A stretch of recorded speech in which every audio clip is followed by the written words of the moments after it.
Bonjour, bienvenue à cette leçon de musique qui est consacrée cette année, comme vous l'avez vu, à Ennio Morricone. Peut-être avez-vous découvert hier le magnifique documentaire de Giuseppe Tornatore. Ennio, alors si ce n'était pas le cas, si vous n'avez pas vu le film, sachez qu'il sort après-demain en salle.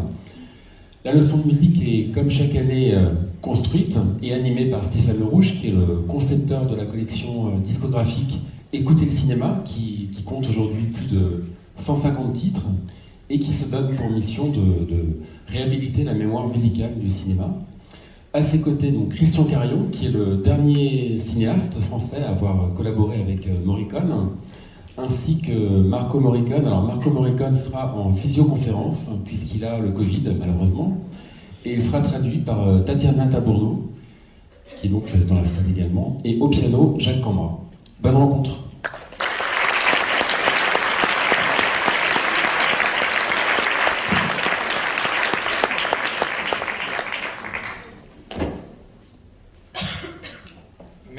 Merci Arnaud, je suis ravi de vous retrouver pour la rituelle leçon de musique. Je comptais présenter les invités, mais je viens de voir qu'Arnaud m'a complètement savonné la planche. Non, pour vous dire en deux mots, la venue de Morricone à La Rochelle était une sorte un peu de rêve, de fantasme, de chimère. On en a parlé à plusieurs reprises ces dernières années. Sauf que Morricone, vous le savez, était devenu une sorte de rockstar dans la musique de film, qu'il se produisait dans des salles, des arènes de je sais pas, 7, 8, 9, 10 000 places, même en Russie par exemple. Quand il faisait par exemple le Palais des Congrès à Paris, qui fait 4000 places, pour lui c'était une miniature, c'était point-virgule. Donc c'est vrai que forcément par rapport à ses prestations, les cachets étaient en conséquence, et que l'idée de le faire venir à La Rochelle, je pense que sa venue, ça aurait été le coût, ça aurait été le budget global du festival. C'est-à-dire ça aurait été un festival qui se serait limité à une rencontre avec Ennio Morricone. Donc ça n'a pas eu lieu. Ennio Morricone malheureusement s'est envolé. Ça fait quasiment 2 ans, jour pour jour. Et c'est vrai que la conjonction à la fois de la symbolique de cette 50e édition du Festival de La Rochelle, du FEMA, et puis évidemment, comme le disait Arnaud, le film de Giuseppe Tornatore nous ont donné l'idée de mettre sur pied cette rencontre hommage à Ennio Morricone. Vous savez que, bon voilà, vous avez vu le film hier soir. Tout le monde a vu le film d'ailleurs ou pas? Et s'il y a quelques personnes qui n'auraient pas vu le film?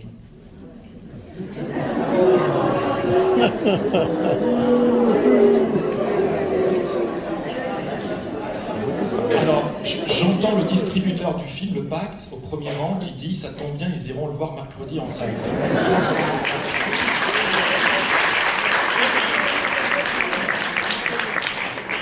Écoutez, vous verrez ce film qui est un tourbillon. C'est un film qui ne raconte pas une vie, c'est un film qui raconte un destin. Parce que Morricone, c'est quelque chose d'absolument stupéfiant. C'est une filmographie monumentale, luxuriante, pléthorique. Voilà, la dernière fois, j'ai eu l'occasion de le rencontrer une quinzaine de fois. Au dernier rendez-vous, je lui ai dit, naïvement, Ennio, vous avez mis en musique 500 films. Il m'a dévisagé derrière ces gros hublots carrés. Il m'a dit non, 523, soyez précis. Et c'était un peu un examen de passage quand vous étiez devant lui. Vous savez que ce physique un tout petit peu, il ressemblait beaucoup au comédien Jacques François. Il vous dévisageait, vous passiez un peu vraiment, il y avait une sorte de quelque chose qui tenait de l'examen de passage face à lui. En tout cas, voilà, donc on a eu l'idée de mettre sur pied cette rencontre pour raconter Morricone, à la fois pour ceux qui n'ont pas vu le film et pour ceux qui l'ont vu, d'aller peut-être un peu plus loin, avec les 3 invités donc, que Arnaud vous a précisés, Jacques Cambra au piano, Christian Carion qui va nous rejoindre dans 15 minutes, et nous voulions avoir donc Marco Morricone, il est covidé, mais il est avec nous en direct de Rome, et je vais demander à Tatiana tout de suite, on peut l'applaudir.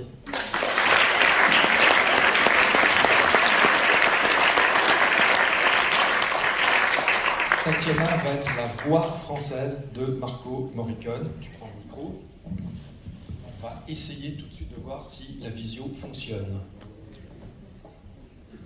Marco, dove sei?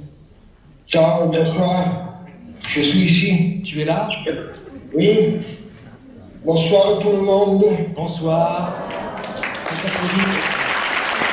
Excusez-moi,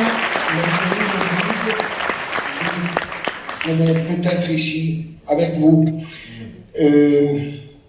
J'espère que c'est la meilleure solution pour tous. Oui. Mais ti senti meglio? Ti sto meglio, grazie.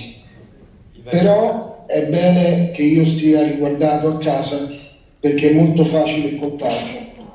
Et heureusement que je reste à la maison puisque ce serait assez facile de le passer à d'autres personnes. Ouais. Alors, Marco, Tatiana va te traduire. Ton père a mis en musique 523 films. Quelle était son hygiène de vie pour arriver à supporter, à tenir les délais d'écriture et comment il gérait le temps d'écriture? Allora, intanto Ouais, vas-y, traduis. veramente ha scritto 500 e qualcosa colonne sonore di film, ma ha scritto di altrettanta e di altrettanto valore quella che papà chiamava musica assoluta.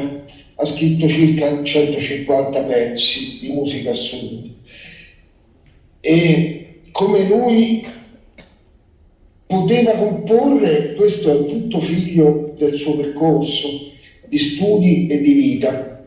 Il suo percorso è stato estremamente rigoroso, pur svolgendo un lavoro creativo, profondamente creativo, e queste anime che convivevano dentro di lui facevano sì che poi esplodessero nella scrittura della musica. La sua vita quotidiana era estremamente normale, si alzava al mattino molto presto, che aveva bisogno di uno spazio assolutamente proprio, suo per riflettere, faceva la sua ginnastica, faceva le sue letture dei giorni quotidiani e poi iniziava a scrivere. Lui ha scritto. Vado avanti, scusa. Prego. No, io vado, non mi fermo più. Va benissimo lo stesso. Alors, donc mon père a évidemment écrit la bande originale de plus de 500 films, mais il a tout autant écrit de ce qu'il appelait la musica assoluta, la musique absolue. Et là, on parle de plus de 550 morceaux. Et toute son œuvre est le résultat d'un parcours autant dans ses études que dans ses relations très rigoureux, où il a développé une forte créativité qu'on retrouve, qui explose dans son écriture. Alors après, il menait une vie quotidienne assez lambda, assez normale, c'est-à-dire qu'il se levait très tôt le matin pour se préserver un espace tout à lui. Il avait ses moments de gymnastique, et puis il lisait les journaux, et en second temps, il se mettait à écrire. Mais est-ce qu'il cloisonnait, Marco, est-ce qu'il cloisonnait sa vie professionnelle de sa vie familiale? Est-ce que vous, les enfants, et toi notamment, le fils aîné de Morricone, vous aviez des rapports avec les cinéastes? Est-ce que tu as assisté à des séances de travail avec des cinéastes ou même à des séances d'enregistrement de ton père? Allora, la sua vita quotidiana è estremamente rigorosa. Scriveva la musica, andava negli studi di registrazione e l'andava a registrare. La sua vita professionale viene sposata, diciamo, con la vita di famiglia. Papà aveva uno studio a casa, ha sempre lavorato a casa, non ha avuto degli studi, uno studio fuori, usciva lo stretto indispensabile per andare a registrare e per andare a fare i montaggi. Ma il resto era un lavoro quasi da si definiva un artigiano, nel senso che lui si sentiva uno scrivano, un artigiano, in cui scriveva la musica e la doveva proporre, registrare e farle intraprendere il suo percorso. À toi.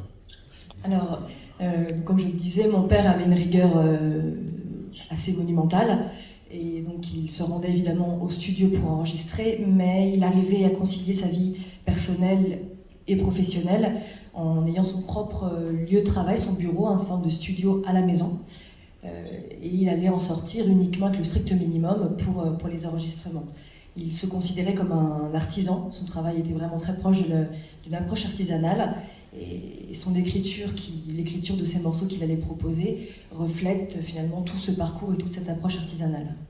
Mais demande-lui, quels sont vraiment les cinéastes avec lesquels il a assisté aux sciences de travail et aux enregistrements, précisément? Oui, Marco, vas-y.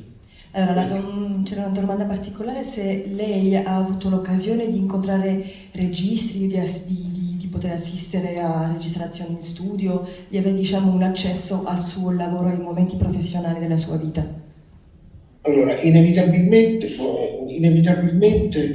con taluni registi c'erano anche dei rapporti personali di famiglia, tipo con Sergio Leone evidentemente, con Tornatore e con parecchi altri.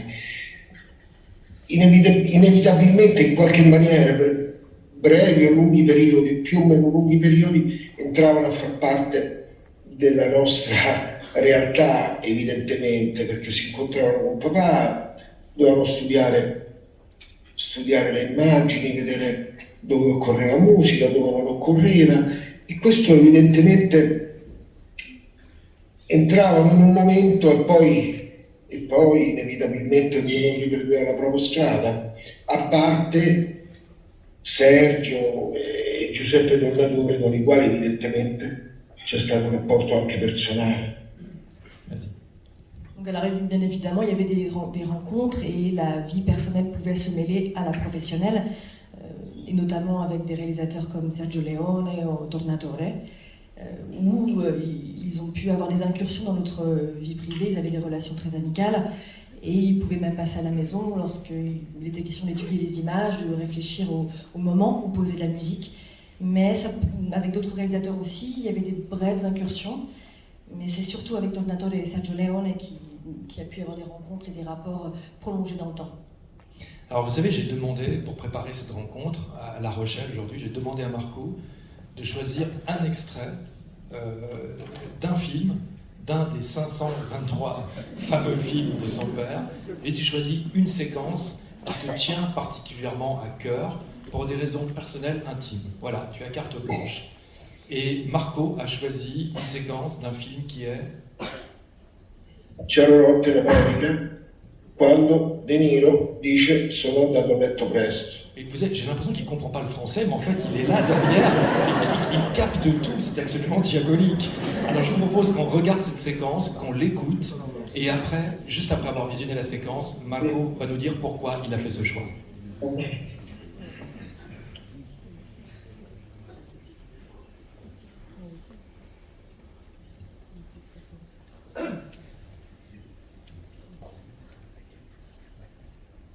On appuie sur play. Lecture peut-être.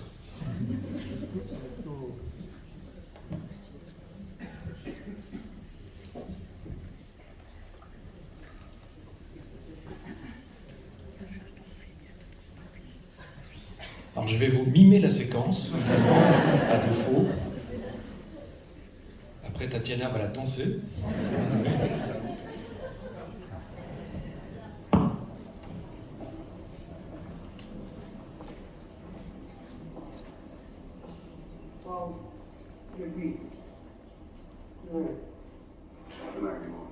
Thanks.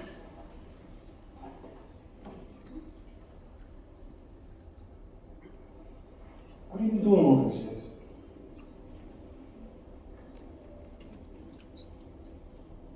You're going to bed early.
magie de l'écriture de Morricone, formation de 40 cordes et le timbre sublime en lévitation de la soprano qui a accompagné Morricone pendant 35 ans, 40 ans, et Daniel Orso. Je me suis juste permis de chanter la fin de l'extrait parce que le morceau qui suit, Amapola, est un standard des années 20 qui n'est pas de Morricone, donc j'ai coupé.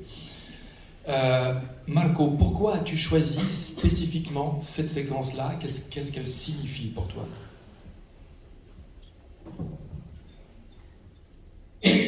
Quella scena significa un sacco di cose.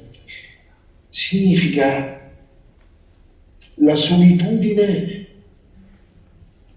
di una persona a cui è stata rubata la vita, che si identifica con papà perché non gli è stata per carità rubata la vita, ma era terribilmente solo perché purtroppo, non sta a mentirlo, lo dico con onestà, le persone che vivono un'altra dimensione sono sole e la solitudine spesso fa paura. E questa sequenza mi fa vedere quasi Papà e De Niro così soli, così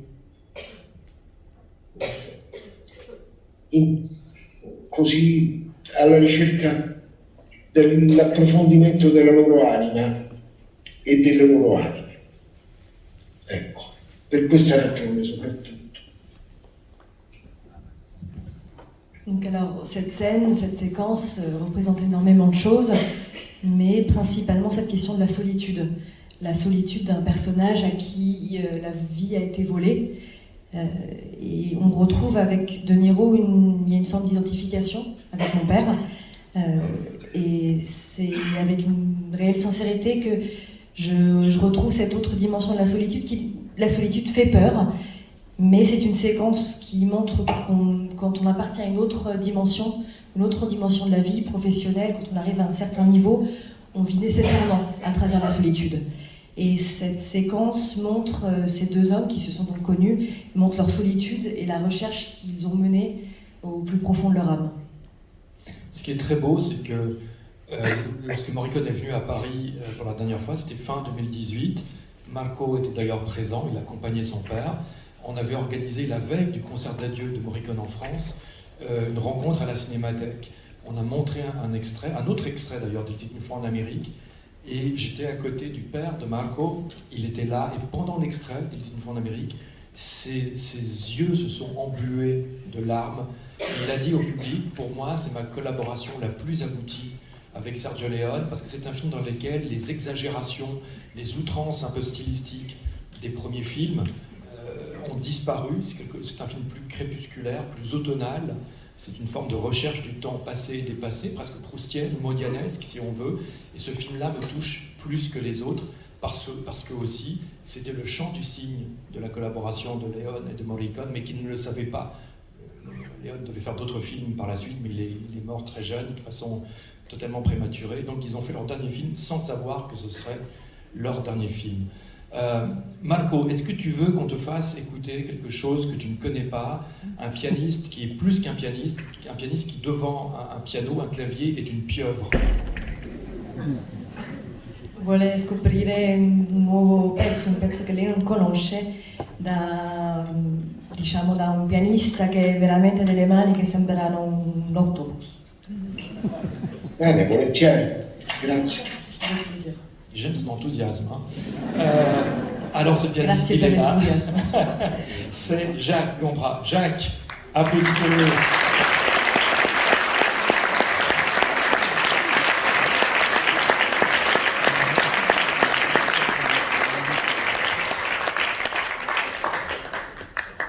Jacques a choisi un thème de Sergio Leone, et pas n'importe lequel. Il l'a choisi librement pour clore cette séquence Leone. Après, il était une fois en Amérique. On va prendre la filmographie de Leone, Morricone à rebours. Tu nous expliques ce que tu as choisi, Jacques? Trois thèmes. Ouais, le premier. Alors. Le premier, c'était Cheyenne. Ah, Cheyenne.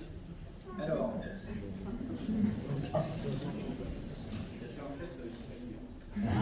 Tu veux que j'explique pourquoi? Oui, oui. En fait, alors déjà, le préalable, le préambule que je dirais, c'est que il y a parfois des morceaux de musique, en général, qui paraissent simples quand on les écoute. Attendez, vous entendez Jacques ou pas?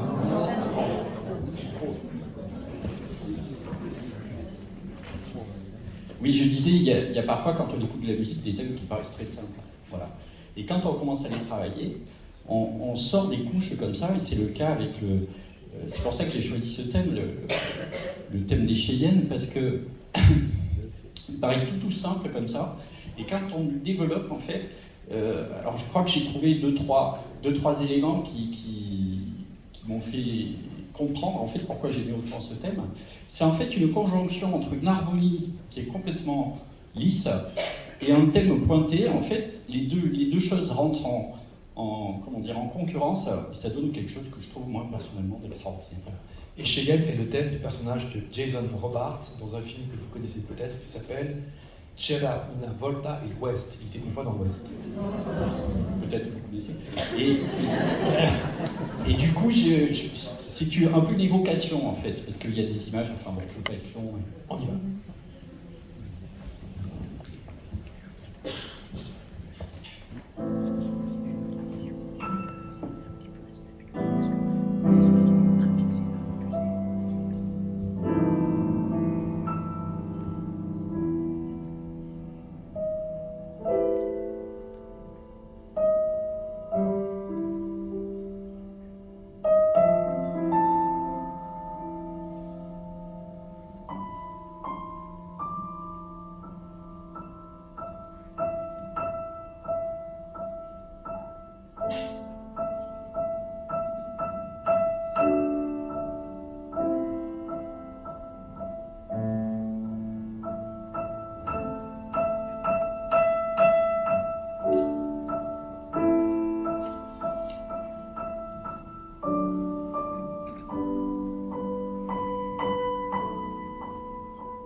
pour la suite, pour le deuxième. Une dernière question. Marco, qu'as-tu pensé de cette relecture totalement originale e iconoclaste de Cheyenne? Cosa ha pensato di questa rilettura molto particolare di questa tematica dei Cheyenne che è più famosa? Molto, molto bella e interessante. È molto bravo il pianista. Je l'ai trouvée particulièrement belle et intéressante, et en tout cas le pianiste est très talentueux. Io, se mi era permesso, volevo fare una serie di considerazioni. Si vous me le permettez, j'aimerais faire émettre quelques commentaires. E vorrei distinguere la persona dal personaggio. Mi spiego meglio. Papà ha composto, ripeto, tanta musica sicuramente e di, presumo, buon livello. Ma la persona, il carattere della persona, è il genitore dei risultati del lavoro. Il carattere della persona, che era una persona estremamente curiosa,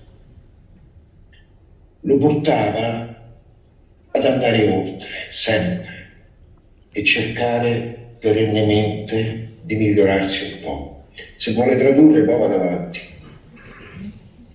Je voudrais tout d'abord faire un distinguo entre ce qu'il était, ce qu'il incarnait, sa personne, et le personnage qu'il avait également créé autour de lui. Son caractère, qui était particulièrement curieux, on peut vraiment considérer que c'est le géniteur, le père de tout son travail. Donc son caractère, sa curiosité, le poussait à aller toujours plus loin, à s'améliorer et à rechercher toujours plus. Mais Marco, Sì. tu m'entends? Tu sais, il faut qu'on accueille très vite notre ami Christian Carillon. Et donc moi j'ai une dernière question très importante. Est-ce que tu encourages toutes les personnes qui sont dans la salle, pour en savoir plus sur ton père, à aller voir mercredi en salle le documentaire de Giuseppe Tornatore, qui sort mercredi, après-demain? Tu encourages? Adesso dobbiamo accogliere Cristian Carillon, però vorremmo sapere se secondo lei merita e si potrebbe incoraggiare il pubblico ad andare a vedere il documentario Ennio di Tornatore. Io posso incoraggiare ad andare a vedere il documentario Ennio per una ragione, per una serie di ragioni. Intanto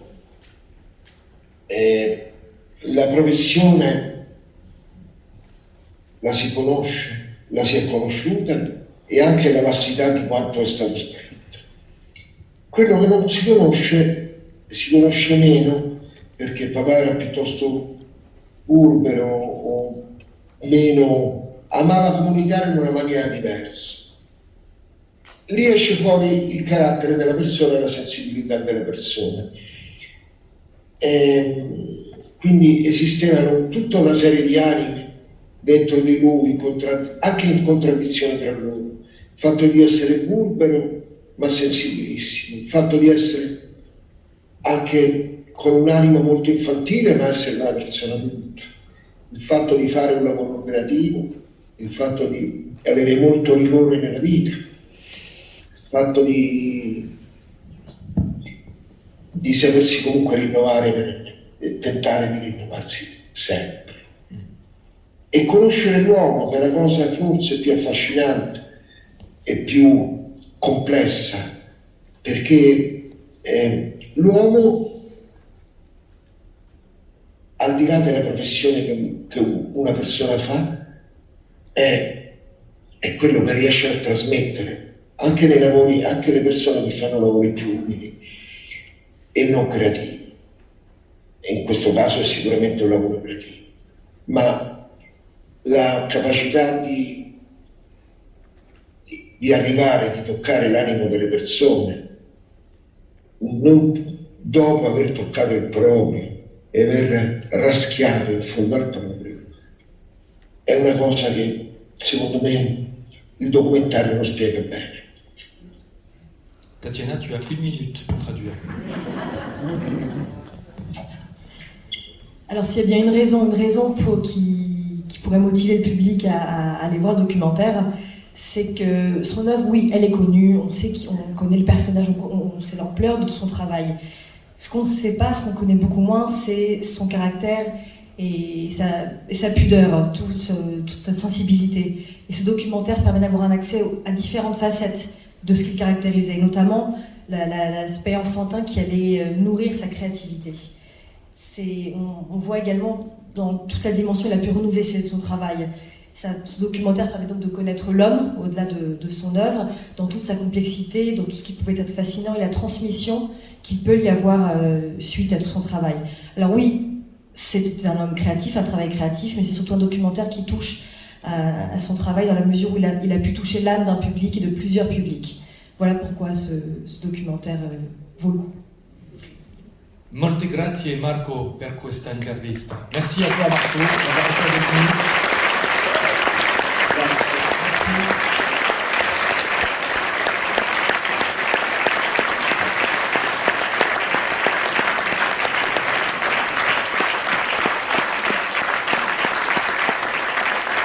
À très vite.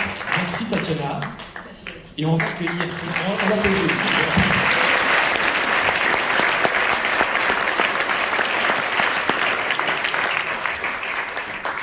Et on va accueillir tout de suite un cinéaste que j'aime beaucoup, qui est un cinéaste qui est passionné par le mouvement de l'histoire, par l'environnement, par la nature, par le passage des saisons. Tous ces films sont quasiment des histoires d'engagement. On l'a découvert avec deux films qui ont été à la fois des succès critiques et publics. Une hirondelle a fait le printemps et Joyeux Noël, qui était un film, vous vous en souvenez, sur les fraternisés de 14-18. Et comme le disait Arnaud tout à l'heure, c'est aussi l'homme qui a scellé les retrouvailles de Morricone avec le cinéma français sur un film traitant de l'exode du printemps 1940. Une ovation pour Monsieur Christian Carion.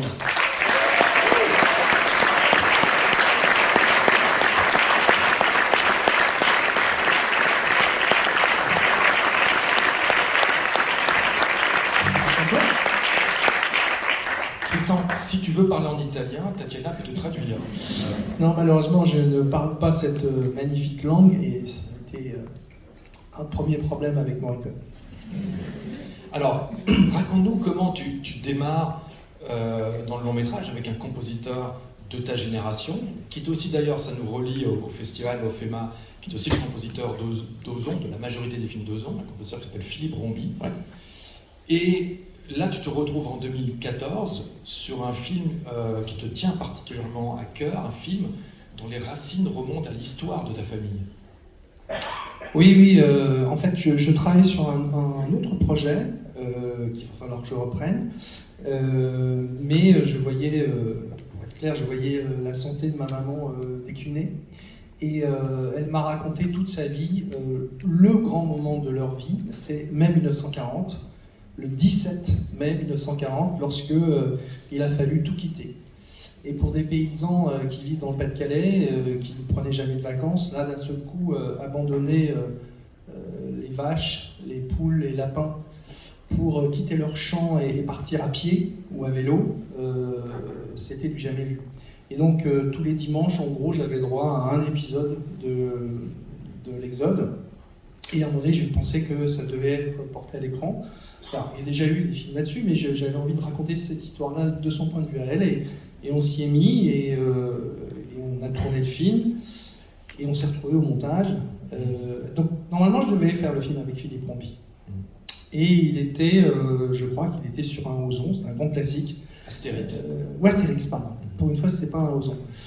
Et Philippe travaille beaucoup, il est très demandé, à juste titre. Et donc, à un moment donné, on a compris qu'il ne pourrait pas faire la musique du film. Et la monteuse, je continue ou tu veux poser des questions encore ? Non, je ne pose plus de questions pendant 1 heure à peu près. Je m'arrête. On se connaît bien et je suis pas là. Alors attends, on va faire un truc. Si tu pars dans une digression un peu trop longue, je te pincerai le bras comme ça, d'accord ? Je sais pas si ça va être apprécié par la salle. Non, on verra. En tout cas, donc, tu te retrouves au moment de la post-production sans ton compositeur. Non.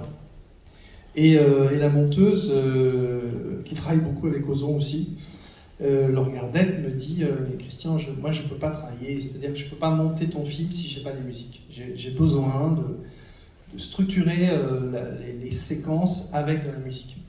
Ben, j'écoute, j'en ai pas. T'as qu'à écouter et travailler en attendant qu'on trouve une solution avec la musique que moi j'ai écoutée pour écrire le film. Et c'était à 80% Morricone. Et donc, Quelle musique? Beaucoup il était une fois dans l'Ouest. Moi, ma partition préférée, c'est Mission. Mission que j'ai revue donc hier. Je vous invite vraiment, j'ai vu trop d'autres bras se lever quand on a posé la question de qui n'a pas vu le documentaire. Il faut aller voir ce documentaire. Morricone a traversé vos vies. Vous avez vécu avec la musique de Morricone. Vous devez savoir d'où ça vient. C'est pas possible. Donc vous devez aller voir le documentaire.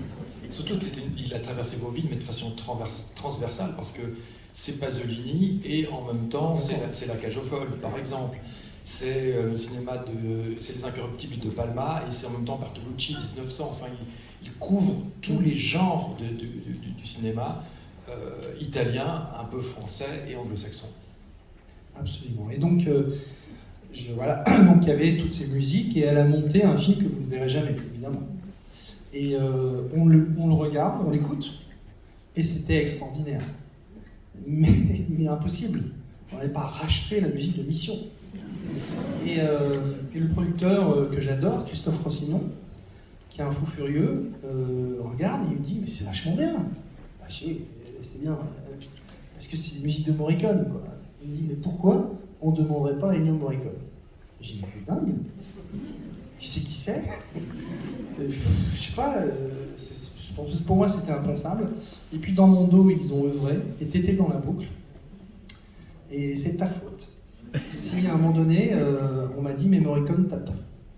Je me suis retrouvé à prendre un avion improbable pour Rome. Je me suis retrouvé au pied d'un immeuble où m'attendait une traductrice, puisqu'elle me dit, il ne parle que l'italien. Bon. Et elle me dit, mais il est content et il est très en forme. J'ai dit, ah bon, ça tombe bien, ouais, je suis content aussi. Non, mais parce qu'elle me dit, il se remet d'une hernie discale, une opération. Ça fait longtemps qu'il n'a pas travaillé et là, il est content de discuter de cinéma avec nous. Et donc, on monte dans cet appartement immense, 400 mètres carrés au centre-ville. Je m'extasie de visiter cet appartement et il me dit, oui, je l'ai racheté à Sophia Loren, qu'il avait eu en cadeau de Carlo Ponti pour son Oscar. Il y a eu une époque de cinéma, moi j'arrive trop tard. Il s'est passé des choses qu'on ne connaîtra plus jamais. Et donc je passe à côté d'un 400 mètres carrés à Rome. Christian, pardon, je t'interromps. Simplement, j'ai été par la suite dans ce même appartement, on était là ensemble. Et voilà, c'est que mon point de vue, ça reste vraiment. Je compte sur vous pour nous répéter ce que je veux dire à personne. C'est que l'appartement était sublimissime. La décoration était d'un goût, vous savez, très romain, c'est-à-dire un peu entre Versace et le bistrot romain. C'est-à-dire avec la peinture dorée, des petits angelots comme ça, etc. Et donc je dis à Morricone, je dis, mais quand vous êtes installé ici, Ennio, vous avez fait beaucoup de travaux. Il m'a dit, non, on a juste changé la décoration, il dit que c'était atroce. Et peut-être que c'était très beau, très minimaliste avec Sophia Loren. Ça, c'est ton goût, mon ami. Ben oui, c'est vrai. Je trouvais ça très très bien. Moi, t'aimais bien, toi. Moi, je trouvais que c'était local. Et donc, il me reçoit sur son immense canapé blanc. Alors, on est chacun à un bout, avec la traductrice en gros milieu. Et il m'engueule. Il me dit, mais moi, je travaille pas comme ça. Je vois d'abord les cinéastes, ils me racontent leurs films, et pendant qu'ils écrivent leurs films, moi, j'écris la musique. J'ai écouté, moi il y a un an, on m'aurait dit que je serais assis sur un canapé blanc avec vous, j'aurais rigolé. Donc je suis là. Si vous pensez qu'on s'y est mal pris et qu'on arrive trop tard, vous pouvez me le dire, j'ai encore un avion que je peux encore récupérer pour rentrer à la maison. Alors, non, vous êtes venu. Qu'est-ce que vous m'avez amené? Écoutez, on est très avancé dans le montage, donc j'ai 2 DVD. J'ai un DVD avec le film monté et des musiques, beaucoup de vous, et puis j'ai surtout le même montage sans musique. Et je vous propose de voir le film sans musique pour qu'on puisse commencer à voir ce qui vous intéresse. Et il me dit non, Je veux voir le film avec les musiques. Je veux voir quels sont vos goûts musicaux. Et là, je me dis, mais pourquoi on est venu avec un DVD musique? C'est un truc à se tirer une balle dans le pied. Il dit, regardons-le tout de suite. Ah. Donc là, il se lève, et ça, j'ai adoré, il va dans une autre pièce qui est la cuisine. Là, je me dis, ah, donc les choses importantes, c'est en cuisine. Ça m'a plu. Donc on se retrouve là, alors il a tout préparé, donc il a un lecteur DVD, un écran, il ne trouve plus la télécommande du lecteur, heureusement la traductrice la retrouve, et il a mis des chaises d'or. Et il s'assoit, il dit, venez, alors je ne peux pas m'asseoir à côté de vous. C'est pas possible pour moi ça, donc je vais m'asseoir derrière vous, et on se parlera si vous voulez. Et là, Christ, ça démarre, première musique n'est pas de Ennio Morricone. J'avais oublié. C'est Hans Zimmer, La ligne rouge. Film qu'il aurait voulu faire. Oui, ça je ne savais pas tout ça, j'ai découvert après. Donc il écoute ça et il se retourne vers moi et il me dit des trucs qu'elle ne me traduit pas. Elle me regarde avec un petit sourire, du genre ça va passer. Là, il est en train de me tailler un choc, là, il n'est pas content. Et pendant ce temps-là, le film tourne. Bon, et il se remet devant le film. Musique suivante, il était une fois dans l'Ouest, il ne se retourne pas.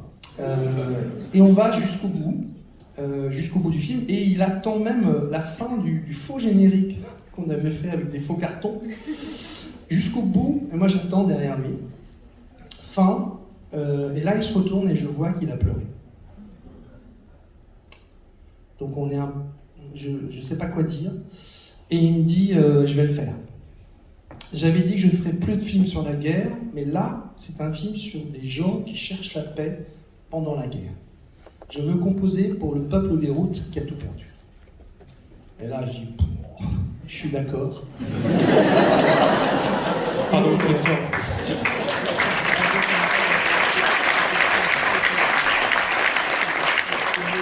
Parce que, juste une précision, c'est que Morricone était né en 28. Donc vous imaginez, il a vécu les années Mussolini, Oui. la montée en puissance de Mussolini dans les années 30, il a vécu la Seconde Guerre mondiale, il a beaucoup souffert de ça. Et beaucoup de cinéastes sont venus lui proposer des sujets liés à la Seconde Guerre mondiale, il en a fait un certain nombre. Et au bout d'un moment, il a eu une espèce de saturation, notamment de sujets qui traitaient de la Seconde Guerre mondiale, de la violence de façon réaliste. Il a dit, c'est fini, je ne veux plus de ça. Et donc, il y a un moment où vous pouvez vérifier sa filmographie, ça s'arrête. Et ça revient, effectivement, ça repart avec le film de Christian. Pour les raisons qu'il a indiquées. Ouais. C'est-à-dire que pour lui, c'était autre chose. Et il me dit, bon, on m'avait quand même envoyé un synopsis en italien de votre film, et j'ai pensé à quelque chose. Et là, on se relève, on revient dans le grand salon, et il se met au piano. Et là, je dis, attendez, vous allez jouer. Il dit, quand je m'assois au piano, c'est pour jouer. Hein. Si vous jouez, est-ce que, je sors mon iPhone, est-ce que je peux filmer? Alors il réfléchit, il dit, il faut que ça reste personnel. J'ai montré à la terre entière, d'abord à ma mère, et puis je te l'ai donné. Et on a ce moment où tout commence en fait. C'est-à-dire qu'il a vu le film, il a compris, il voit avec les goûts musicaux vers quoi je voudrais aller, et en fait il a déjà commencé à travailler quand on se voit en fait. Et comme je savais qu'on savait tous que Christian va accepter l'invitation du FEMA pour être avec vous tous aujourd'hui, je lui demandais est-ce que tu accepterais, Ennio s'est envolé malheureusement, qu'on puisse projeter ce petit moment volé où tu filmes Morricone avec ton iPhone, te jouant le thème de ton film. Est-ce que vous seriez d'accord de voir ce document?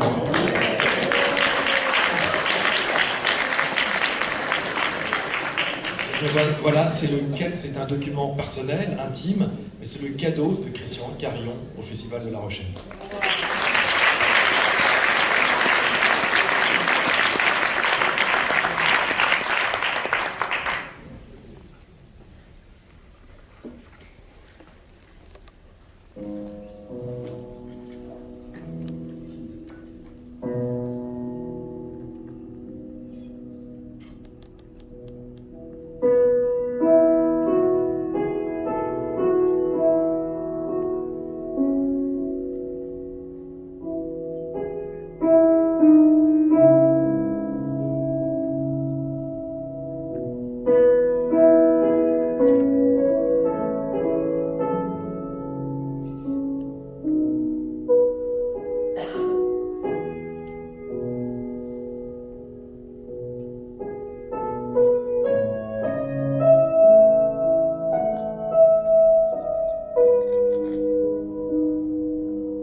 giusto?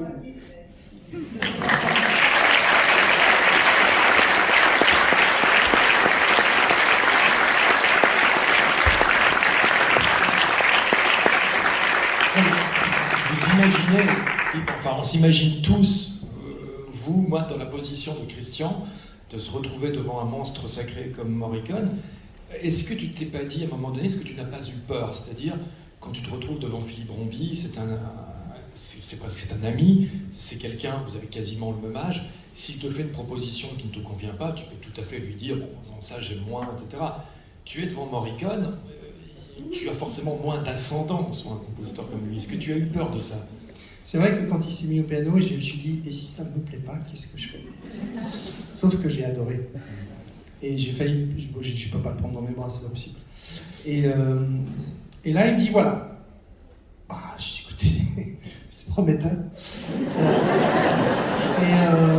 Tu lui as pas dit que vous allez faire carrière? Non. Ça va bien pour la bande-annonce, c'est sympa. Et il me dit, voilà, on se retrouve au studio en janvier. Et on est en novembre 2014. Et j'ai dit, mais entre-temps, on va pas se revoir. Et il dit, mais non, je travaille, je vais écrire d'autres choses. Alors on s'est revus quand même en décembre, où on a quand même passé en revue le film en disant où on mettrait la musique ou pas. Et puis j'ai dit, mais moi je peux pas entendre des choses avant. Il me dit, non, je fais rien, tout en studio, on écoute, et tu me diras si ça te plaît ou pas. J'ai dit, mais c'est un guet-apens, c'est horrible d'être en studio avec tous les musiciens et de faire nos choix. Et donc les fêtes passent. Début d'année 2015, il m'appelle, il me dit, bon, bonne année. On comprend que tout ça, il s'en fout, hein, le protocole, Noël, tout ça. Et il me dit, non, je t'appelle parce que j'ai eu une nouvelle idée. J'ai composé un morceau, mais j'ai deux problèmes. Le premier, c'est qu'il fait 8 minutes. Un morceau de 8 minutes, je peux vous dire, c'est assez rare à placer Dans un film. dans un film. Et il me dit, et je ne sais pas où le mettre. Je dis, oui, c'est deux gros problèmes. Hein. Et c'est pour ça que je t'appelle. Oui, mais moi, on verra au studio. Et puis, on donne rendez-vous. Et entre-temps, il y a le massacre de Charlie Hebdo. Janvier 2015. Là, vous vous souvenez malheureusement aussi de ce qui s'est passé. Enfin, on est plongé dans une situation où c'est un moment un grand abattement. On prend l'avion pour aller à Rome, on est dans l'avion, il y a la monteuse, le monteur son, et on est... moi je me souviens, je suis carpette, je perds la foi, je me dis qu'est-ce qu'on fait là? Qu'est-ce qu'on fait dans cet avion? Qu'est-ce qui se passe? Ça te semblait dérisoire? Totalement décalé par rapport à ce qui se passait. Et ce dimanche où on a pris l'avion, c'était ce dimanche où on a tous marché en France, partout, pour se souvenir. On arrive à Rome, on ne dort pas. Le lendemain matin, on a rendez-vous à son studio, qui est un studio construit place Euclide, Sous une église. sous une église. Parce qu'il m'avait dit, je compose toujours sous le regard de Dieu. Ben, c'est la meilleure place. Hein. Et donc, on arrive là, défait, et lui, il nous attend. Et il est devant la porte du studio, il tient la houle de la Repubblica. La houle de la Repubblica, c'est la photo qui a fait le tour du monde, la photo prise à la Bastille, le drapeau bleu, blanc, rouge, vous vous souvenez, le nouveau de la croix, avec les gens derrière. Donc il me montre le journal comme ça, parce qu'il ne parle pas français. On descend dans son studio, 60 musiciens debout. 1 minute de silence. Fin de la minute, et il se tourne vers moi, et il me dit « Christian, cinéma !» Et il tape dans ses mains. Et là, instantanément, cet homme de, je ne sais pas quel âge il avait, 87 ans. 87 ans, me redonne foi sous le regard de Dieu. Et il me dit, en gros, à sa manière, plus que jamais, on doit faire ce film. Plus que jamais, il faut faire ce que Dieu nous a donné comme talent. On ne doit rien lâcher. Et il dit, je voudrais commencer par le morceau de 8 minutes. Mais je dis, vas-y, fais péter ton morceau. Non, tu lui as vraiment dit, fais péter ton morceau de 8 minutes. Ça n'a pas été traduit comme ça. J'ai été trahi dans un... Alors, on a de ce que tu racontes, il y a un garçon, un documentariste qui s'appelle David De Sitt, qui a suivi cet enregistrement. On va d'ailleurs revoir Christian donc en janvier 2015. et surtout Morricone, qui revient donc en studio depuis de longs mois, parce qu'effectivement il avait été souffrant, et 2015 aura été une année charnière pour lui, puisque c'est le retour au cinéma, et c'est le retour au cinéma avec 2 cinéastes avec lesquels il n'avait jusqu'alors jamais travaillé, c'est-à-dire Christian Carillon et Tarantino, puisqu'il avait fini, après des années de valses hésitations, par accepter la proposition de Tarantino pour Les 8 salopards, partition qui lui vaudra d'ailleurs son deuxième Oscar. Mais pour l'instant, donc, on est en janvier 2015, et donc voici notre ami Christian en studio avec Ennio Morricone, donc Studio Forum, Piazza Euclide.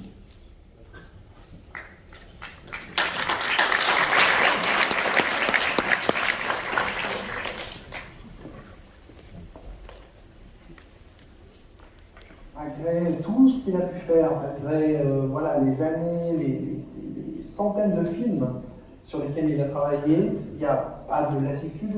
Je suis tombé sur quelqu'un terriblement énergique, très en désir de faire la musique de ce film-là, et donc très à l'écoute, c'est-à-dire vraiment à essayer de comprendre ce que moi j'attendais de son travail et tout ça.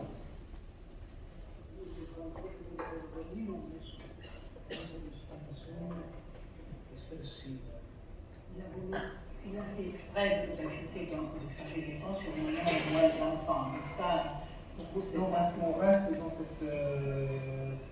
son drame, le père n'est plus là. Mon problème à moi, effectivement, c'était d'oublier qui est Morricone. Et d'oublier sa musique à lui. Enfin, c'est un des derniers grands géants de ce métier. Donc c'est ça la difficulté. Et je me suis dit, il est là pour amener la musique pour le film. Et j'ai fermé les écoutilles quelque part. Je me suis concentré sur Morricone pour en mettre ce qui se plaît. Je ne suis pas musicien, hein, mais on arrivait quand même à rentrer dans le détail des choses. Puis hop, il repart, et là je le vois gribouiller sur son pupitre, discuter avec les premiers violons, etc. Et ça repart, enfin ça discute, ça va vite. Hein. Et ça recommence, et là, il fait, comme on a dit, è normale che si corregga qualcosa. L'opera cinematografica è del regista. Tutte le altre componenti, anche la musica, è un'applicazione all'opera del regista. Il regista ha il diritto di chiedere delle cose logiche e giuste. Quello che io penso, se non sono d'accordo glielo dico e non eseguo ordini. So sentire la richiesta, se è possibile, se è musicale, se rispetta gli accordi che non abbiamo avuto, certamente io gli do retta, se no cerco di convincerlo del contrario. C'était bon parce que les musiciens, ils étaient quand même d'abord très heureux de retravailler avec lui, puisqu'il s'est arrêté pendant un moment pour des soucis de santé. Il y avait un sentiment, moi j'ai trouvé dans cette salle, comme des retrouvailles. Donc il y avait aussi ce plaisir chez lui, et qui était partagé par les musiciens, eh bien, de retravailler, d'apporter quelque chose à un film. Bon, j'ai la chance que ce soit le mien.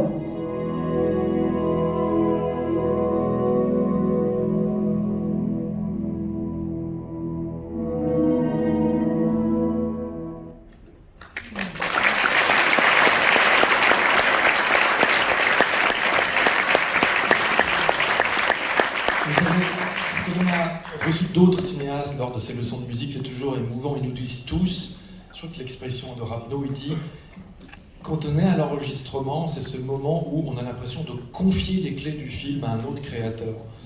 C'est-à-dire, c'est le compositeur, c'est le moment du compositeur. Et parfois ça se passe bien, parfois ça se passe moins bien, parce que forcément, même si aujourd'hui on peut limiter la surprise de la découverte par des maquettes, il y a quand même ce moment où le cinéaste, qui est le maître à bord du projet, le capitaine du bateau, découvre la subjectivité, l'éclairage, l'interprétation d'un autre créateur qui est le compositeur. Là, est-ce que tu étais complètement confiant, ou tu avais une petite part d'inquiétude sur le résultat? J'étais très flippé parce que justement j'avais pas de maquette avant, donc oui. Je rentre dans cet endroit, il y a 60 musiciens qui sont là, qui proposent des choses, et ensuite il faut juger.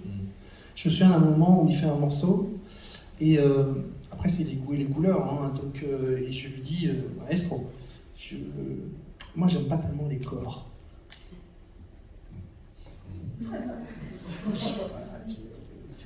C'est un peu mon film et j'aimerais que pour les corps on trouve une solution.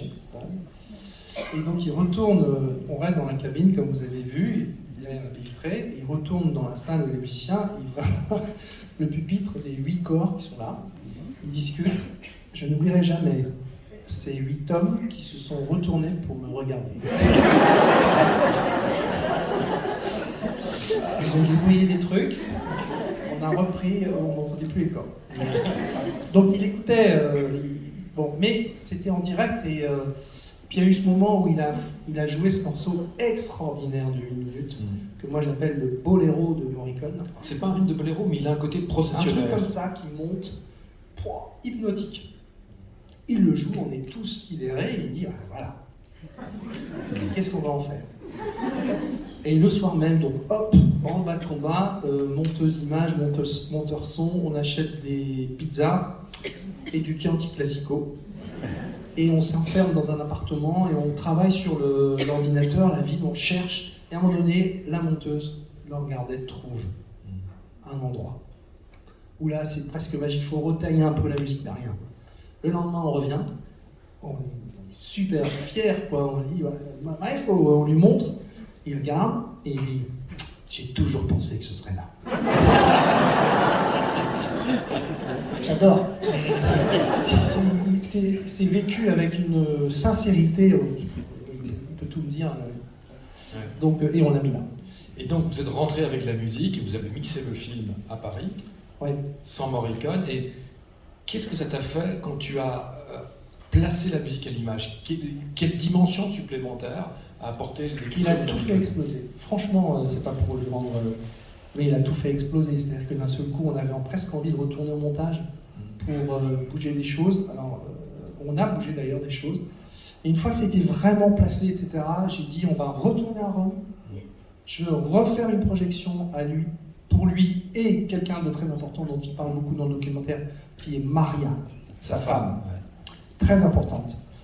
Pardon, Christian, je te coupe parce que pour quelques personnes, pour les 2 personnes qui n'ont pas vu le film Tornatore, Morricone raconte l'importance de sa femme qui a toujours été, qui n'est pas musicienne et qui était sa première auditrice. Et avant que les cinéastes, et quels qu'ils soient, que ce soit Argento, Lucio Fulci, mettons, ou De Palma, ils soumettaient d'abord cette proposition à sa femme, et sa femme faisait le tri. Mais spontanément, elle lui disait, ça je ne le sens pas, ça j'aime moins, là tu peux faire autre chose, là ce morceau est trop inerte, voilà, et il réagissait, il écoutait sa femme, et qui était finalement presque un préavis avant la musique de la visite du cinéaste. D'ailleurs, le petit film que vous avez vu, j'ai filmé, je dois quand même filmer en paysage, Morricone, elle est derrière moi et elle est en larmes. Pourquoi? Parce qu'il ne s'est pas remis au piano depuis des mois avec cette opération. Et le fait qu'il s'y remette et qu'il joue ça, pour elle, c'était une résurrection. Et donc on revient à Rome, on se casse la tête pour faire des sous-titres en italien, pour être certain que tout passe, et on lui fait la projection. Fin de la projection, moi, je suis toujours assis derrière, je ne peux pas mettre à côté, et je suis assis derrière les 2, et il se tourne vers Maria. Alors, il me dit alors, et la traductrice me traduira, donc elle parle du film, en très bien. Il dit oui, mais ma musique. Et elle parle de sa musique, en très très bien. Et donc là, il se retourne et il dit va bene. C'est validé. Voilà, boum, tampon, Morricone, on peut sortir. Ouais. Alors, on vous a préparé, j'ai longtemps hésité d'ailleurs, on a parlé avec Christian, à ce qu'on voit tous ensemble, soit la fameuse séquence avec ce long thème processionnaire que Morricone a proposé spontanément, ou alors le thème principal, qui est celui qui joue au piano dans ce qu'on a vu tout à l'heure. Et j'ai préféré la deuxième option, parce que vous allez entendre le thème soumis par Morricone à Christian lors de la visite presque fondatrice, mais vous allez l'entendre orchestré, c'est-à-dire vous allez l'entendre avec les couleurs. C'est comme si vous avez vu un dessin au fusain dans lequel ensuite on a mis de la couleur, ça s'est gonflé orchestralement, l'harmonie est beaucoup plus riche, et effectivement c'est écrit pour cette grande formation de cordes que tu décrivais, et je suis certain, Morricone en a parlé, que finalement, c'est un film sur l'Exode, donc vous le savez, que le rythme et le tempo des convois ont déteint sur le rythme et le tempo de la partition. Vraiment une partition qui suit vraiment qui suit ces convois-là. Et j'ai retrouvé une très jolie phrase de Morricone, très très belle, qui raconte pourquoi il a accepté pour la première fois depuis plus de 30 ans de refaire la musique d'un film français. Il a dit très joliment: « Il ne m'a pas fallu longtemps pour me décider. Dès les premières images, j'ai été emporté. C'est un film qui a la force de la simplicité avec un récit d'une grande clarté. J'ai senti que je pouvais apporter ma sensibilité à l'histoire de ce peuple qui abandonne son village, ses maisons, son quotidien, pour se lancer à la recherche d'une nouvelle liberté. C'est la combinaison de ces deux paramètres, nouveau sujet, nouveau metteur en scène. »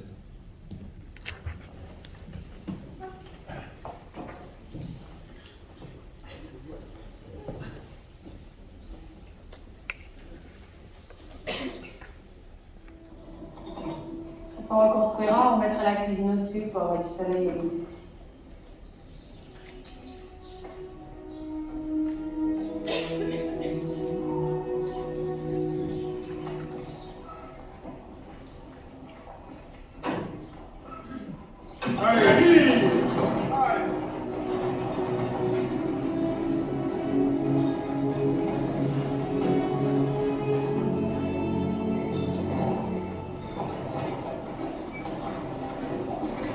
Oh, c'est toi qui as raison. Alors adieu, on verra après.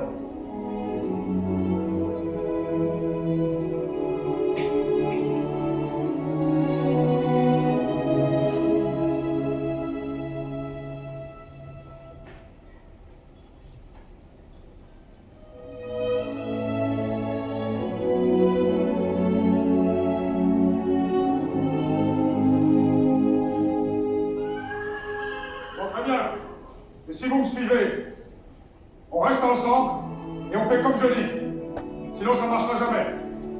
Comme d'habitude, entre.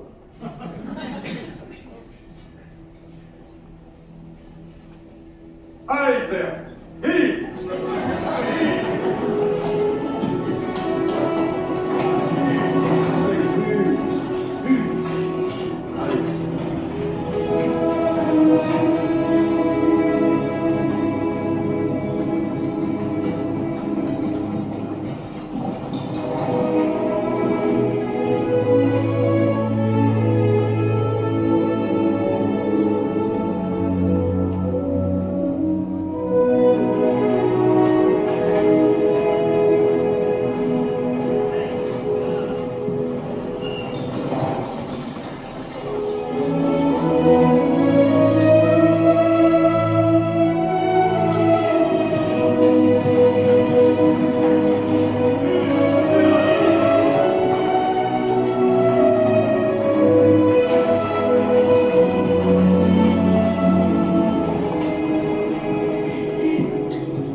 Je trouve que ça manque de corps.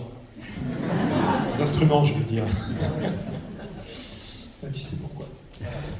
Donc vraiment, on peut vraiment triplement applaudir Christian, l'homme qui a organisé les retrouvailles et les adieux de Morricone avec le cinéma français.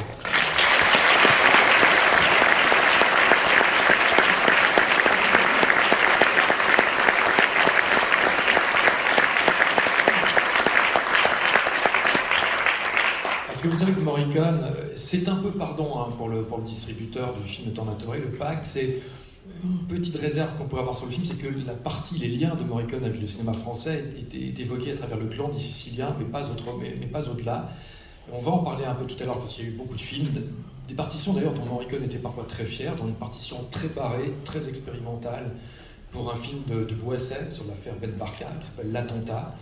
Et puis Henri Verneuil, il a fait autant de films avec Henri Verneuil qu'avec Sergio Leone. Et notre pianiste, qui est un effet spécial à lui tout seul, Jacques Cambra, revient parce qu'il nous a préparé une petite surprise.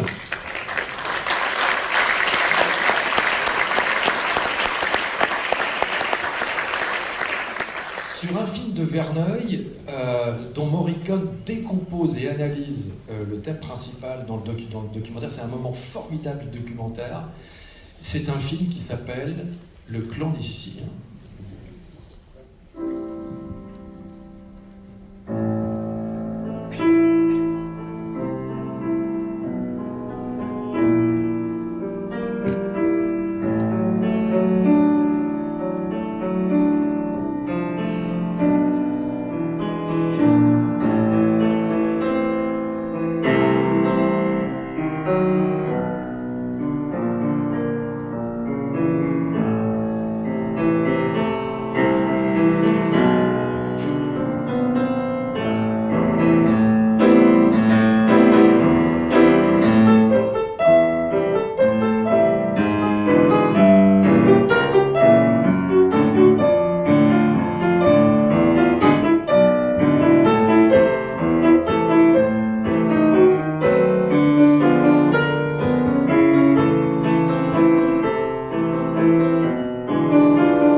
Ce qui est formidable, c'est que Jacques a fait quelque chose d'éblouissant, c'est que vous savez que ce thème, quand Morricone a proposé, un peu comme à Christian, il a proposé deux thèmes à Verneuil pour ce film.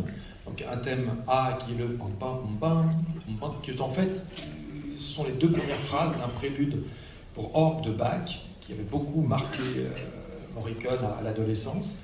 Et puis un deuxième qui est un thème que Morricone appelait le thème sicilien, plus lyrique, bon. Et Verneuil ne savait pas lequel choisir. Et finalement, Morricone me dit, écoute, ce qu'on va faire, je vais combiner les deux, et au bout d'un moment, le premier thème va devenir le contrepoint du second. Voilà, et par un effet de superposition absolument magique. Sa technique d'écriture lui permettait de faire ça très facilement. Et si vous écoutez le thème du Verneuil suivant, un film qui rampe au-dessus du néant avec une grande partition, qui s'appelle Le Casse, le thème principal a exactement ce même fonctionnement. Je voudrais tout de suite qu'on fasse un petit exercice, si nous avons la bénédiction de M. Carion. Oui, tu es d'accord? Oui. Je voudrais que, juste pour mesurer la puissance de feu de l'écriture de Morricone et montrer à quel point elle transmet souvent au spectateur des informations qui ne sont pas dans l'image.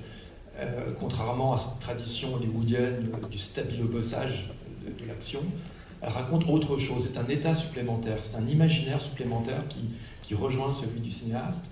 Je voudrais qu'on écoute un morceau d'ailleurs dont Morricone nous avait parlé quand on était allé le voir en 2015. Il avait terminé à l'époque un film, il était très très fier de la partition de ce film, et notamment d'un morceau. Donc je vais juste demander à la régie qu'on baisse les lumières de la salle, tout doucement. Vous allez fermer les yeux. Ce n'est pas un numéro d'hypnose, hein, je vous rassure. Vous allez écouter ce morceau, il est très court, il fait 2 minutes 30. Laissez des images mentales s'imprimer en vous. Imaginez comme ça que vous êtes cinéaste, que vous allez remettre en image cette musique. Essayez d'imaginer même des situations venir au fond de vous-même, intérieurement, sur cette musique de Morricone. Et après, évidemment, on aura la solution et on regardera la séquence destinataire. Vous êtes d'accord?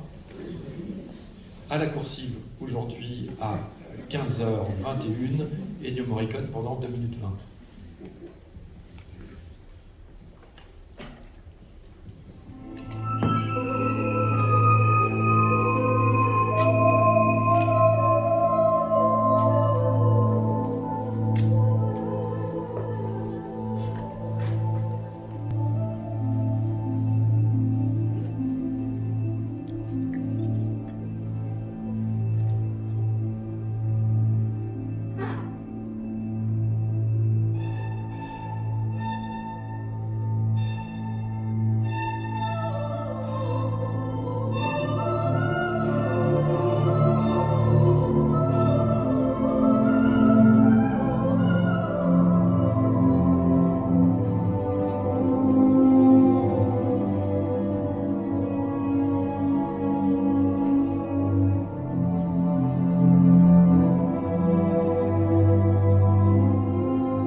J'ai l'impression que ça vous a chloroformé.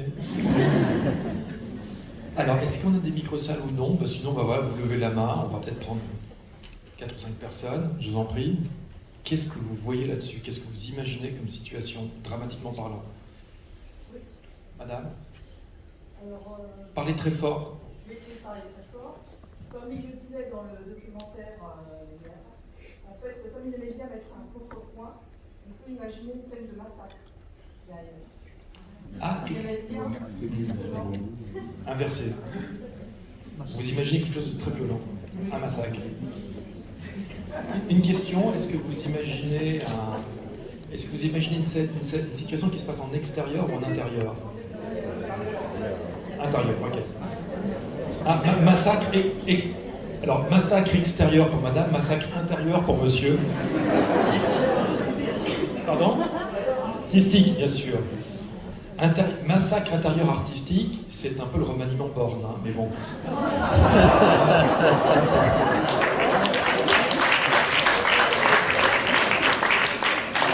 Soyez sérieux. Monsieur?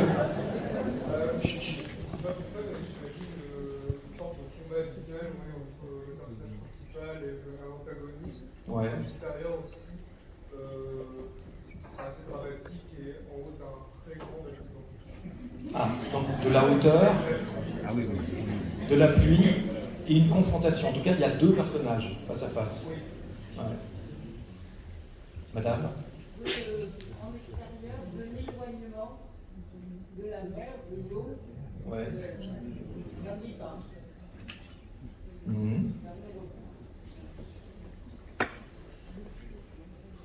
Monsieur, madame, monsieur. Je voudrais penser à un vol en planeur. Ah, très bien. Ouais. Ouais. Moi, je vois une scène d'un personnage qui serait perdu une de ces eaux de forêt aux grands arbres, avec le sang qui commence à se toucher. Ah, ouais. Qui essaie de survivre.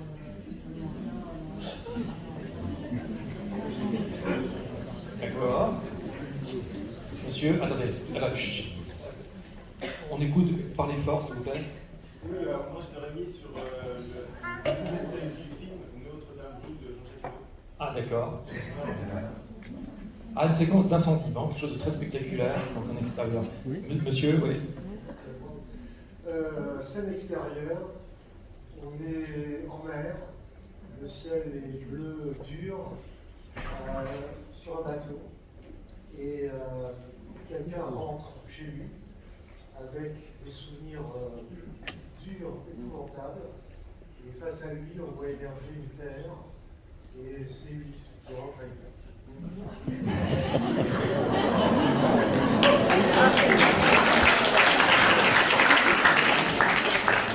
Et une question, alors on va faire un vote. Qui voit quelque chose de diurne et qui voit une situation nocturne? Nocturne.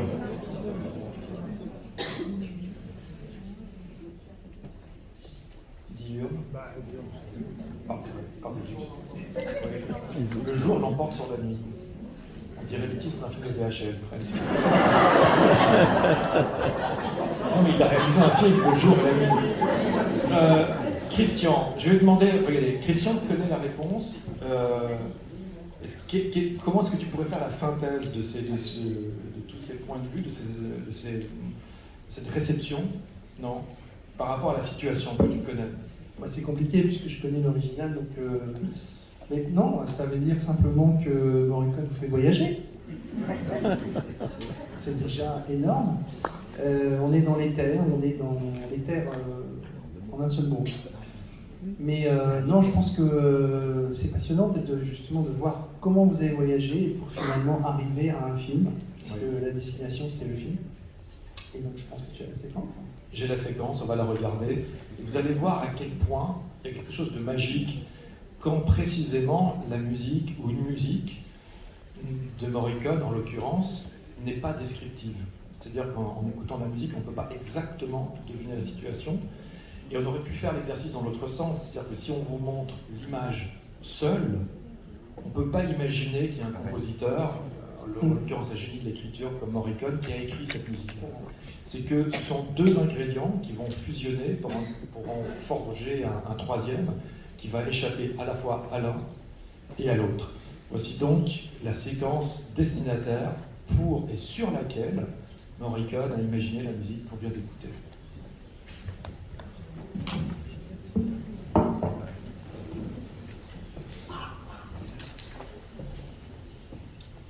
The love of art and knowing how to hold a brush doesn't make a man an artist. You need an inner mystery, and that mighty ability you've never possessed. You're right. Double wasn't enough.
Vous avez l'air un peu déçu. C'est un extrait d'un film de Giuseppe Tornatore qui s'appelle La meilleure offre, la migliore offerta. Best Offer. The Best Offer. Et Morricone a été très excité par cette séquence, parce que longtemps il racontait avoir séché sur le traitement, sur l'idée même, parce qu'il disait toujours que la musique d'un film, c'est comme le film lui-même, il lui faut un sujet. Il trouvait pas, un peu vraiment panne sèche, et à un moment donné, il s'est dit qu'il allait convoquer 6 voix féminines, mais qu'il allait enregistrer séparément, avec juste une formation de cordes. On l'entend pas très bien d'ailleurs dans le mixage, et en plus il y a un glass harmonica, c'est avec les vibrations de verre, et voilà, et que finalement, c'était des voix de chanteuses avec des timbres différents, pour donner l'impression que les tableaux s'animent, et que ces portraits de femmes d'époques différentes finissent par dialoguer les unes avec les autres. Parce que cet homme vit seul, emmuré.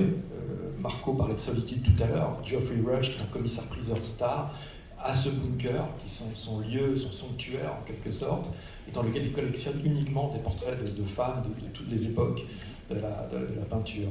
Et donc voilà, donc c'était l'idée de rendre vie à ces portraits. Est-ce que toi, en tant que cinéaste, ayant travaillé avec Morricone, comment tu as réagi à cette séquence? En fait, le souvenir que j'ai le plus, c'est de l'excitation de Morricone nous en parlant. C'est-à-dire que pour lui, ce que disait tout à l'heure son fils, c'est-à-dire que c'est vraiment, c'est un joueur. Et à chaque fois, c'est un challenge nouveau. Et là, le challenge que lui proposait Tornatore lui paraissait compliqué et donc intéressant. Et je trouve que le traitement... ce que je disais, c'est pas Ita qui rentre chez lui, on est plus avec Pénélope là, qui à travers tous les âges, voilà, se parle de génération en génération. Mais je trouve que il arrive toujours à nous surprendre. C'est ça qui, parce que ça c'est 2015, hein, c'est ça? 2015, 2014, c'était juste avant ton film. Ouais. Donc il en avait encore beaucoup sous la pédale. Ouais. Est-ce que le résultat vous a plu? Ouais. En tout cas, voilà, c'est un jeu avec ces voix de femmes, avec la tonalité aussi, avec ces couches dont il s'est amusé, ces strates, parce qu'il les a enregistrées séparément, et ensuite au mixage, l'écriture s'est faite à ce moment-là, quand il était derrière la table et qu'il a joué en montant ou en augmentant telle ou telle piste. Et parmi les 6 chanteuses figure par ailleurs une chanteuse avec laquelle il ne travaillait plus, parce que son timbre avait perdu un peu en précision, mais comme il lui fallait aussi une femme plus âgée, il avait pour la dernière fois en studio fait revenir sa fameuse soprano dont on parlait tout à l'heure, Eda Del Orso, qui est l'un des fils rouges de son œuvre. Je vois le temps qui file. Est-ce que vous avez encore... est-ce que vous êtes encore prêts pour un ou 2 derniers extraits? 2 3 Très bien. Alors nous allons voir donc une fois en Amérique en version longue. Sans entracte. Sans embrouille. L'entracte casse le rythme. Puisque on parle du cinéma, on a parlé du cinéma, du cinéma français, il y a un film qu'il vénérait, qui est un film curieux, c'est pas forcément un immense film, mais le film avait posé là aussi des problèmes. Morricone adorait être confronté à des choses qui lui paraissaient insolubles. C'était un homme qui adorait les mathématiques, c'était un homme qui adorait les échecs, il adorait jouer aux échecs. Marco aurait pu nous en parler, les photos, on le voit avec Marco autour d'une table, l'air complètement imprégné. Et c'était aussi un homme qui, par ailleurs, avait des superstitions étranges, par exemple, comme beaucoup de Romains, il détestait l'idée d'être très à table. C'est curieux chez un homme aussi rationnel. Pardon, je te coupe, mais tu me rappelles, excuse-moi, une anecdote où il est venu à Lyon. J'habite à Lyon. Il est venu à Lyon faire un concert où il a joué, avant que le film ne sorte, un des thèmes du film, donc ça fait bizarre. Et ensuite, on est allé dîner c'est pas difficile de bien manger à Lyon, dans une bonne table. Et il y avait Laurent Gérard, puisque Laurent Gérard joue dans le film « Emmène, fais ce qu'il te plaît ». On était là, et Laurent avait 1000 questions à lui poser, toujours avec la même traductrice qui nous a suivis pendant un an, en gros, quoi. Et à un moment donné, il s'arrête, et il nous dit « On est 13 ». Là, on sent que c'est compliqué. Donc, aussitôt, on décide de diviser la table. C'est-à-dire qu'il y a une partie qui se détache. Donc, on fait 2 tables. Et là, il se tourne vers nous, il dit « Furbo. Malin. Et là, malin. Et donc il n'a pas accepté cette nouvelle. Et il a écourté le dîner. Terminé, pas de dessert, rentré à la maison.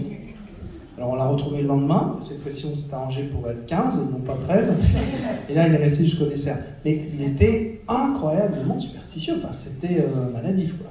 Mais pour quelqu'un qui est autant dans le rationnel, dans les mathématiques, parce qu'il y a parfois plus de maths dans une structure harmonique que de poésie pure, et qui en même temps il avait des craintes comme ça, c'est assez étrange. Irrationnel. Très paradoxal. Et en tout cas, le film dont je voudrais vous montrer un extrait est un film qu'il adorait. Lorsque nous avons commencé à concevoir les coffrets donc, qui lui sont consacrés dans Écouter le cinéma chez Universal Médias, ça j'y tiens particulièrement. On va voir s'il y a vraiment des cinéphiles purs et durs parmi vous, j'en suis sûr. C'est une séquence dans laquelle le binôme romantique des choses de la vie de Claude Sautet, Romy Schneider et Michel Piccoli, démembre le corps d'Andrea Ferréol dans une baignoire d'acide sulfurique. Le trio infernal. Philippe Rouillet a gagné 3 mois de séjour à La Rochelle. Et c'est vrai que Francis Giraud disait toujours, c'est Andrea Ferréol dans son premier rôle de décomposition. Elle va dans une baignoire remplie d'acide sulfurique, et vous avez Piccoli et Schneider, le corps a bien infusé pendant plusieurs jours, ils découpent, voilà, et puis ils descendent dans des seaux des membres du corps pour les enterrer dans un trou de terre dans le jardin de la propriété. Et Morricone voit ça, donc vous imaginez, il se tourne vers Giraud, c'est ce que m'a dit Giraud, il me dit « Je n'ai jamais encore, pour l'instant, il avait déjà à l'époque, Morricone, 14 ou 15 ans de cinéma, c'était une statue du commandeur, il dit « Je n'ai encore jamais, musicalement, résolu ce problème, qu'est-ce que je peux écrire sur du démembrement ?» Et Giraud risquait gros parce que le film risquait une interdiction à l'époque, au moins de 13 ans. Et le producteur lui disait, cette séquence, la violence de l'acte, son côté sanguinolent, gore, est beaucoup trop exagéré et ça va rebuter le public. Tout le monde va s'arrêter sur cette séquence et le film ne va pas marcher. Donc Giraud, il avait un producteur qui lui demandait de trapper la séquence. Et Giraud disait, mais au producteur, attendons de voir ce que Morricone va écrire là-dessus. C'était le premier film de Giraud. Il a vu cette chance que Morricone accepte, en particulier pour cette séquence, de faire le film. Donc voilà, si vous voulez, on regarde la séquence, on l'écoute, et vous allez voir, là aussi, ce que vous disiez, madame, toujours cette idée du contrepoint, c'est que finalement, la situation est tellement macabre, morbide à l'image, que forcément, il faut se situer à un niveau un peu supérieur. En tout cas, ne pas raconter ce que le metteur en scène a déjà filmé.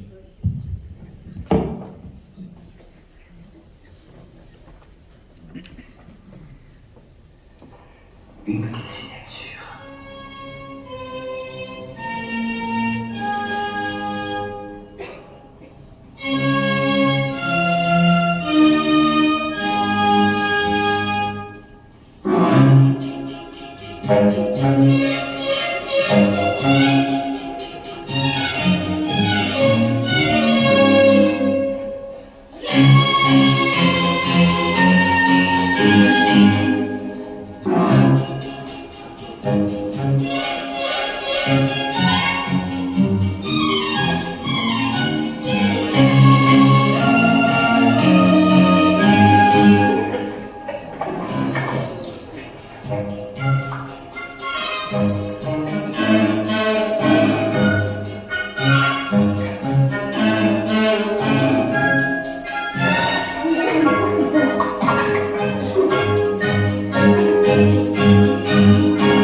On est chez les frères Cohen, c'est Fargo, quoi. C'est Fargo avant. Mais oui, c'est vrai, les frères Cohen sont déjà là. Et Morricone aurait dû travailler avec les frères Cohen. Ouais, c'est vrai. Il y a eu des grandes collaborations. Il adorait Les Moissons du Ciel, qui est le deuxième long métrage Days of Heaven de Terrence Malick. Il a toujours regretté de ne pas poursuivre sa collaboration avec Terrence Malick sur la Nuit Rouge notamment. Et ce qui est vrai, c'est que vous voyez Morricone qui finalement pour cette séquence ressuscite ou convoque le fantôme de Rossini avec ses voix de chanteuse lyrique, cette légère rythmique de jazz, et puis ces bassons qu'il adorait. D'ailleurs, quand on lui avait posé la question pourquoi ces bassons dans le début du thème, ces bassons à l'unisson au début du thème des 8 salopards, il disait, où il y a aussi pas mal de bidoches, il disait pour moi les bassons ont quelque chose d'intestinal. Vous voyez ça, c'est ce qu'on entend là, il y a quelque chose qui relève vraiment du système digestif pour Morricone. Et puis, je sais pas, mais j'ai vu à quel point ça portait sur vous, c'est-à-dire que le jeu entre la musique et les bruitages, les arrêts et les redémarrages du thème, et ça multiplie l'effet comique et la dérision de la situation. Et c'est cette musique qui a fait comprendre qu'il ne fallait surtout pas prendre cette situation au premier degré, mais au troisième, voire au quatrième. Et après l'éclairage musical de Morricone, le producteur a dit, bon là évidemment, il n'y a pas de souci, on garde la séquence, et le film n'a écopé d'aucune interdiction, grâce à Morricone. Et j'ai montré un jour, la première fois que j'ai fait une rencontre avec Morricone, c'est en 2006, Francis Giraud était encore vivant, et on a regardé cette séquence, et Morricone, qui ne voyait aucun film à part ceux qu'il mettait en musique, donc il était un peu, d'une certaine façon, déconnecté du présent du cinéma, il voit la séquence, et à la fin il a dit « Je pense que Francis Giraud est le meilleur cinéaste français actuel, contemporain. » Et je répète le lendemain ou le surlendemain au téléphone cette affirmation à Francis Giraud, qui avait beaucoup d'autodérision, et il m'a dit « Ça prouve que Morricone n'a pas vu de film français depuis longtemps. » Parce qu'il était lucide quand même sur sa trajectoire de carrière. Est-ce qu'on regarde un dernier extrait, Christian, ou pas? On a un peu de temps ou pas? Je demande à la régie. Ouais. Allez, alors on va terminer par un extrait, et ensuite, évidemment, on va terminer sur un texte qu'on a préparé et une intervention de Jacques pour conclure, évidemment. Le film de Tornatore est un grand film, donc c'est quelque part le point de sortie de leur collaboration qui a duré 30 ans, donc le documentaire, donc vous allez voir mercredi. Mais le point de départ, c'est à l'autre bout de cette collaboration, il y a un film que vous connaissez et qui s'appelle Cinéma Paradiso, Nuovo Cinema Paradiso.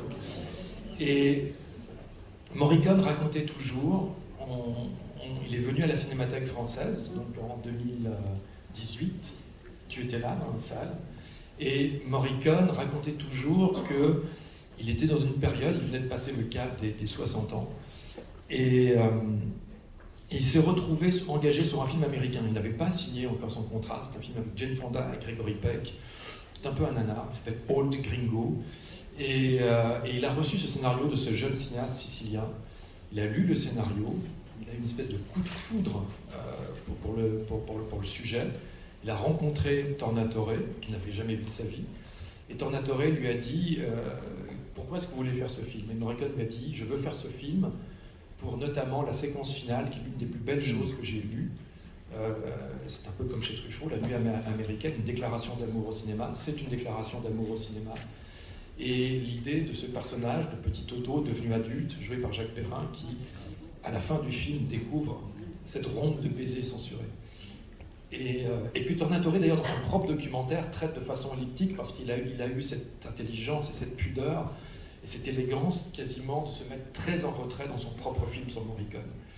Et alors qu'il aurait pu raconter comment Morricone a écrit cette partition.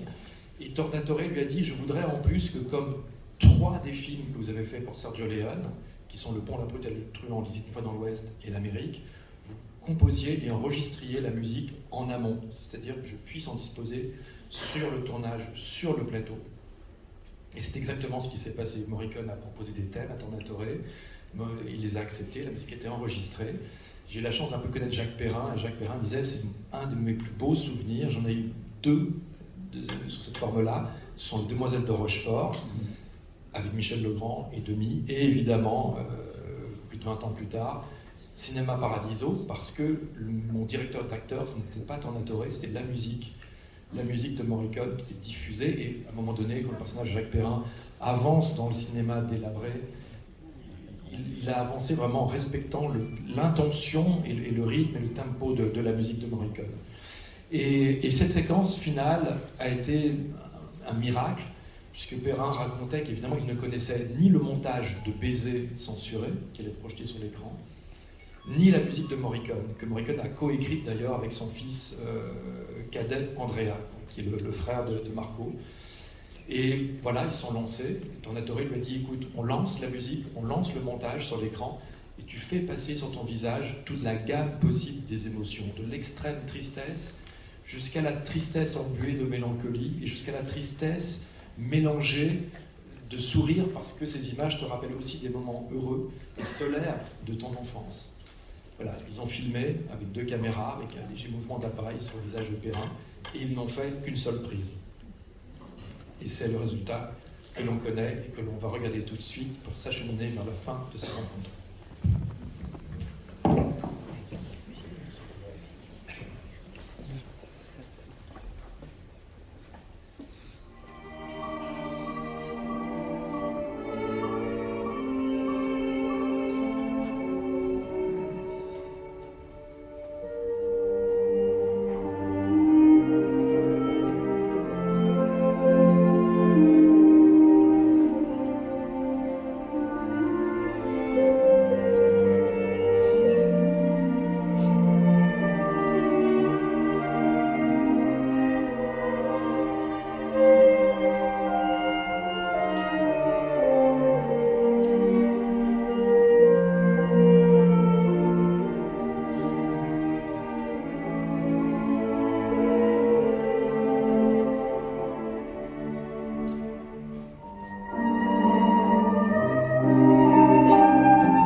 la beauté de cette séquence et la beauté de ce thème qui est devenu immédiatement un des standards de Morricone, repris par des tas d'artistes pop ou jazz. Je vous recommande une très belle version de Kyle Eastwood, le fils de Clint Eastwood, qui est bassiste et contrebassiste, qui en a fait une version vraiment absolument renversante. Voilà. Et par ailleurs, pour la petite histoire, Morricone a laissé tomber le film américain sur lequel il s'était engagé. Donc il a été blacklisté chez Columbia Pictures pendant des années. Mais ça n'avait aucune importance, puisque ce film a marqué le début d'une plus qu'une amitié. C'est-à-dire que Cinéma Paradiso était programmé au Festival de Cannes 89, en mai 89, et fin avril 89, 2 semaines plus tôt, Sergio Leone est mort. Et donc, il a perdu un frère de cinéma et quasiment simultanément, il s'est retrouvé un fils de cinéma avec lequel il allait justement reconduire la méthode musique avant le tournage qu'il avait tellement pratiquée avec Sergio Leone. Et je lui demandais d'ailleurs, est-ce que pour vous, il y a eu entre Leone et Tornatore une sorte de passage de relais dans votre vie de créateur? Il m'a dit, peut-être, j'en ai pas eu conscience à l'époque, évidemment, avec le recul du temps, c'est évidemment ce qui apparaît. Voilà, on pourrait encore passer des heures à parler de Morricone, on pourrait passer des heures aussi, on aurait pu explorer tous les films, tout le cinéma bis qu'il a mis en musique. Un grand musicologue italien, Sergio Micheli, qui pensait qu'il avait été plus grand dans le cinéma bis parce que peut-être plus libre ou plus libéré dans son écriture, avec moins de pression que sur certaines grosses productions.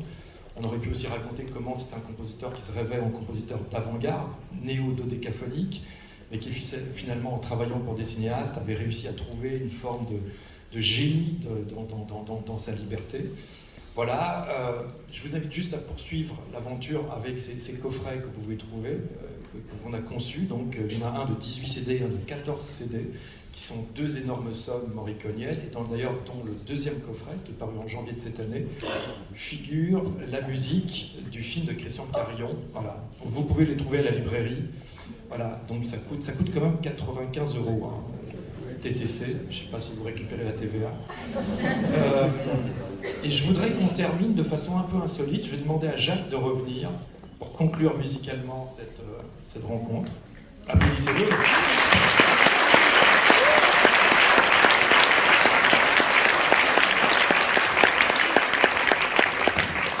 Jacques, si tu es d'accord, on ne va pas annoncer ce que tu vas jouer.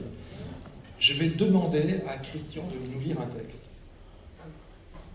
Non, je te l'avais imprimé. Ah, je te le donne. Alors, dans ce coffret figure donc un entretien avec Morricone, un entretien fleuve qu'on a fait au printemps 2019 chez lui. Ça a été son dernier grand entretien, et cet entretien se termine sur la réponse qu'il va vous faire. Donc c'est la dernière réponse de Morricone à une interview. Christian va nous lire, il va être pour nous la voix française de Morricone, et enchaîné sur ce texte, Jacques va entamer aussitôt un thème que vous allez immédiatement reconnaître et qui sera le point de sortie de cette rencontre. Christian, c'est à toi. À 91 ans, après plus de 500 films, il est plus difficile de se renouveler, de régénérer sans fin son inspiration. Depuis 2 ans, j'ai refusé plusieurs projets italiens importants. Mon Oscar pour Les 8 salopards m'a amené des propositions américaines, mais sans possibilité d'enregistrer à Rome. Et puis, j'ai les envies de musique absolue, d'œuvres de concert, versant de mon parcours que j'ai parfois sacrifié au profit du cinéma. En même temps, si Tornatore m'appelle, je serai toujours disponible. Arrivera-t-il un jour à monter le projet inabouti de Sergio Leone, Leningrad? Ce serait une magnifique façon de boucler la boucle. Enfin, s'il reste un genre que j'aimerais encore explorer, c'est la science-fiction. Je l'ai juste approché à 2 reprises avec Mission to Mars et l'humanoïde. Dans ces 2 cas, ma démarche est à l'opposé des compositeurs hollywoodiens qui traitent l'espace à grand renfort de marches néo-wagnériennes tonitruantes. C'est un hommage à Williams. La partition de l'humanoïde, par exemple, comprend une double fugue à 6 voix pour orchestre et orgue qui crée un effet de surprise sur les envols de vaisseaux spatiaux. Voilà donc ce qui pourrait me motiver demain. avoir à trouver des solutions musicales non conventionnelles pour raconter les étoiles, le cosmos et l'infiniment grand.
Jacques Conrad, Christian Carrier et Paul Lionel.